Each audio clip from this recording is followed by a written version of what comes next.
What's good, everybody? It is your boy 5 Wars Deke. Yes, it's been a couple of days, more than a couple of days, been a few days, maybe a week or so. Full transparency, I'm in the middle of moving, okay? In the middle of moving, nothing bad. I ain't get evicted, I ain't get kicked out, just part of life, you know what I'm saying? So, dealing with that on the outside, but that has not stopped me from thinking about Solomon Daniels and the ending of the season, which is the part that I hate. I hate the end. I do. I hate the end of seasons. I love being in the middle of the action. I love playing. And Solomon has grown so much, not just as a player, but as a character on this channel. People are loving Solomon Daniels. Shout out to Theo, who has been binge watching this series. So I don't know if you've gotten to this video yet, my brother, but thank you for just watching all the way from the beginning up until now. We're gonna go over season 2. We're gonna go over the 2008 season, Solomon's second year out of South Carolina State, what went right, what went wrong, and what's next. We've gone over these a few times, but just in case, let's do it one more time. 53 tackles, 13 more than last year. First career sack, had that happen in 2008. 8 big hits, 9 interceptions, 8 pass deflections, 8 catches allowed, 2 forced fumbles, 1 fumble recovery, and a Pro Bowl MVP. Solomon Daniels had a fantastic sophomore year. Ain't no sophomore slump. No sophomore slump. There was a little bit of a slump in the kick returns, a little bit, 23.3 average, which is less than 23.8 as a rookie, but less kick returns, so not as many opportunities. He did have 400 less yards. Again, no touchdowns. Still waiting for that. Longest was a 48-yard kick return in the regular season. He had a 90-yard kick return in the postseason.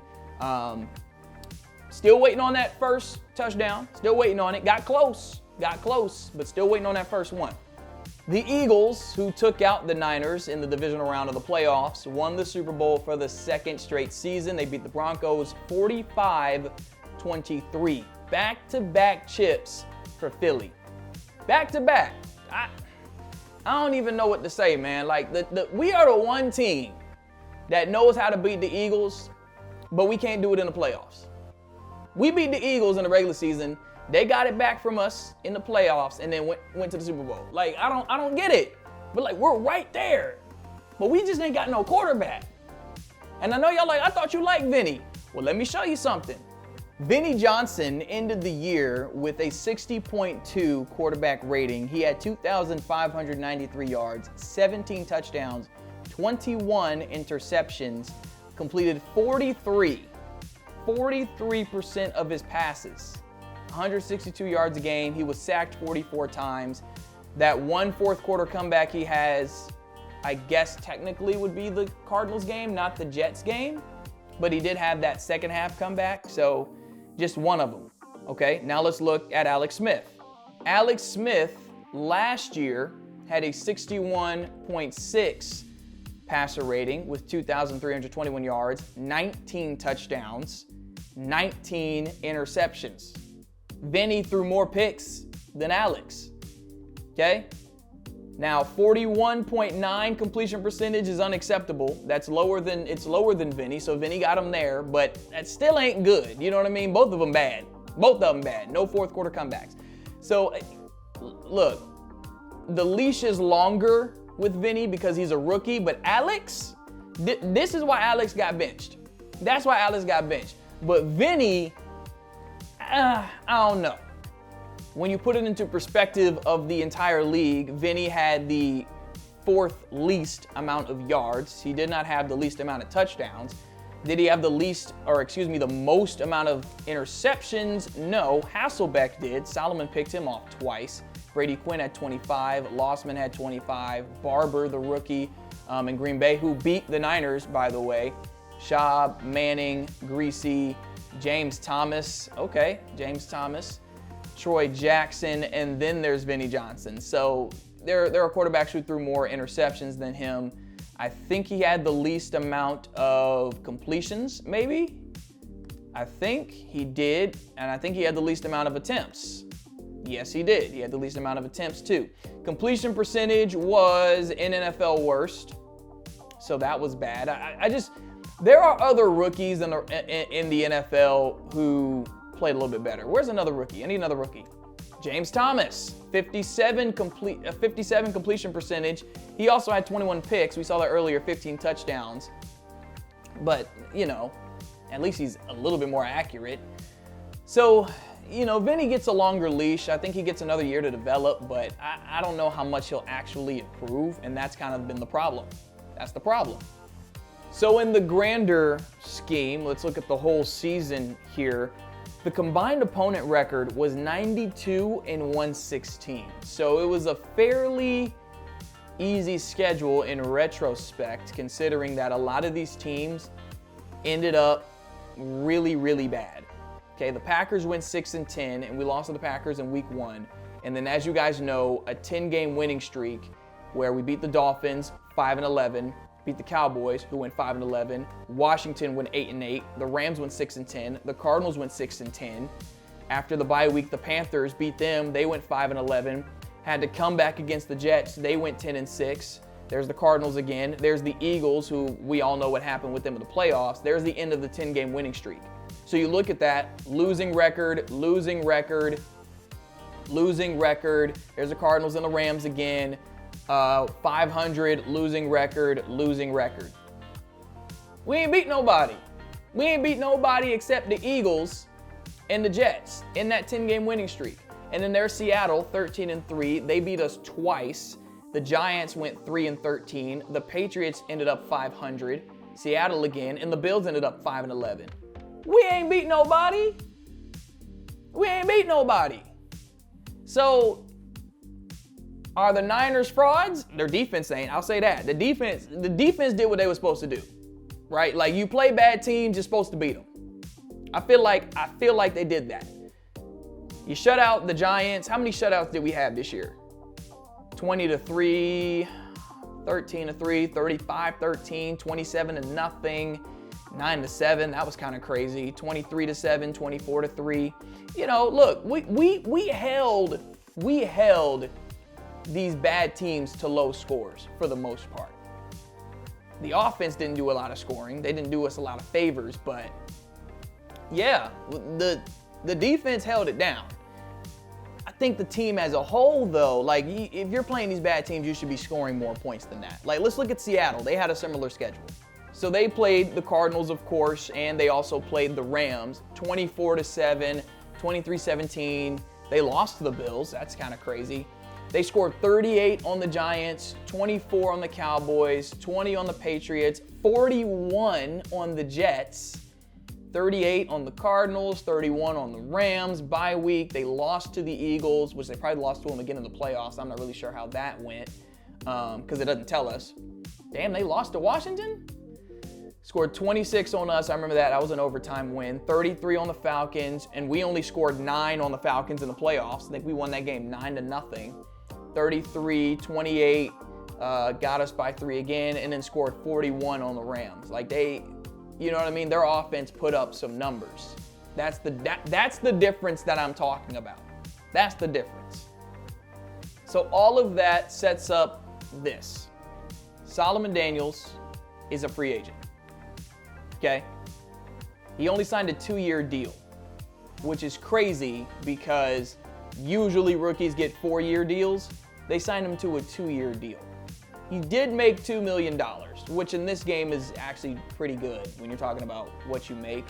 Why did he only get a 2-year deal? It's because they gave Patrick Willis a 6-year deal. So both men were supposed to get 4 years, but instead Willis got 6 years, Daniels got 2. So the 2 years that Solomon was supposed to get went to Patrick. Oh, by the way, they also drafted Deshaun Goldston in the 4th round. Solomon was the 3rd round pick at free safety. Goldston was the 4th round pick at free safety. And guess what? He got 3 years. Not as much money, but they wanted to invest in him longer than they wanted to invest in Solomon. So you got a 3-year deal to Deshaun Goldston, a 6-year deal to Patrick Willis, and they trying to get Solomon to stay. They named him captain. They gave him all these privileges, let him change the play, did all these different things. And Solomon glowed up, started playing really good football, goes to the Pro Bowl, and now it's, oh, well, don't leave. Why? You got a cheap guy right here who you clearly believe in. You drafted him right after Solomon. The Niners clearly are not built to win a championship because they don't beat nobody. They don't beat nobody. They beat 2 teams with a winning record. 2. You beat the Eagles and the Jets. That was it. You beat the Eagles and you beat the Jets. You lost to Seattle twice. You went to Atlanta, you beat the Falcons, but you only scored 3 field goals. You threw an interception at the 1-yard line, and their kicker missed 3 field goals. That game was going to go to overtime. Their kicker was just awful. Solomon got to go. He got to go. So this is where you come in. This is where you, the Five Wars family, comes in and helps us out. Where does Solomon play next year? Where should he go? I'm going to tell you right now, it's got to be a contender. It's got to be. Someone got the money. Someone got to have the money. Okay? The whole GM, drafting, all that, zero control over that. There is no control over that. This is not franchise mode. It's superstar mode. So Solomon is the only thing to control. So what teams make an offer? Can't control that. But if one of those teams is on the list, a contender is on that list, Solomon's on that first thing smoking. He on the first thing smoking. The only chance he comes back to the Niners is if every offer comes from a team who was garbaggio last year.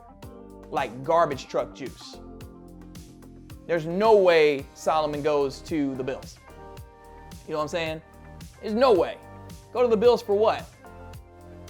He ain't going to the Saints. He is not going to the Saints. I don't care. But Drew Brees is there. Solomon will not be going. There will be no Saints on this channel. There will be no Saints on this channel. Ed Reed is on the Ravens, so Solomon can't go to the Ravens. That's locked down. Can't go to the Colts. They got Bob Sanders. Can't go to the Eagles. They have Brian Dawkins. Can't go to Washington. They have Sean Taylor. I don't know who that is. And he can't go to Seattle. He wasn't going to go to Seattle anyway. Solomon was never going to go to Seattle. He's not a turncoat. He's not going to Seattle. That ain't going to happen. But there's a lot of good teams that Solomon cannot play for because they are set at safety. Like, they are good. They're good. Here are some of the teams I think Solomon can get an offer from. I think he can because they were contenders, and I think they have the money, and they don't already have a future Hall of Famer at free safety. The Lions, the Falcons, the Bears, the Broncos, Jacksonville's there. The Steelers, they have Troy Polamalu. Let's not forget, they got Troy Polamalu. The Chargers and the Jets. I think there was Kansas City's on here too. And the Colts are 10-6 and missed the playoffs. Wow, 10-6 and missed the playoffs? How the Bengals go 10-7? That don't even make sense. I don't know. They must be in 2021 while everybody else is in 2008. But you see some of these other teams, not good. This is a huge drop off. Look at all these teams with 10 wins, man. 10 or more wins. That's crazy. Broncos 13-3. So if any of these teams give Solomon an offer, the Steelers might not be bad.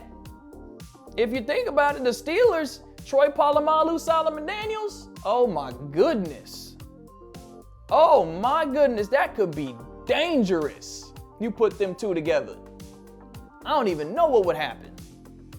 All right, let's do a top 5 plays. We're going to end it with top 5 plays. Did it last year, going to do it this year. Interception versus the Patriots. Big momentum shifter. Well, not really, because the Patriots made the game kind of close, but Solomon picked off the GOAT. He picked off the GOAT. That's all I can really say about that. That's why it's number 5. Number 4, baiting Donovan McNabb and getting the interception against Curtis. Y'all know Curtis be eating the Niners up. I mean, Walt Harris and Solomon would get eaten alive by that boy Curtis. That brother is bad. Well, he ain't a brother, but he bad. Number 3, the forced fumble on Brandon Jacobs against the Giants. Jacobs was trying to get into the end zone, and in 2007, he made Solomon his son. Solomon got it back in blood. Forced that fumble when he thought he had a walk-in touchdown. Patrick Willis picked it up. We go on to shut out the Giants. Number 2, Solomon's first career sack. It is against the Cardinals. Matt Leinart had no chance. Shout out to Andy Lee for the coffin corner. Solomon just made a great play. He was supposed to be in cover 1 or cover 2, decided to go ahead and blitz. The gamble paid off. Number 1, the game-winning forced fumble on Heath Evans. The game-winning yayer. I have never seen something like that, ever. A game-winning yayer. Solomon was out of the game the play before that. That was the funny thing. Solomon was out of the game the play before, comes back in, he was angry, forced a fumble. And my honorable mention, the 90-yard kick return against the Eagles. It should have been a touchdown. Everybody knows that. It should have been a touchdown. But Solomon was tackled inside the 5-yard line. Grinds my gears. It does, but it shows that he can get there. And it's going to happen in 2009. It is. It will be with a different team, but it's going to happen. Solomon will get a kick return touchdown. He got to. We got to believe it. We got to believe it. All right, y'all. Until the free agency episode, it is your boy 5 Wars Deep. One love.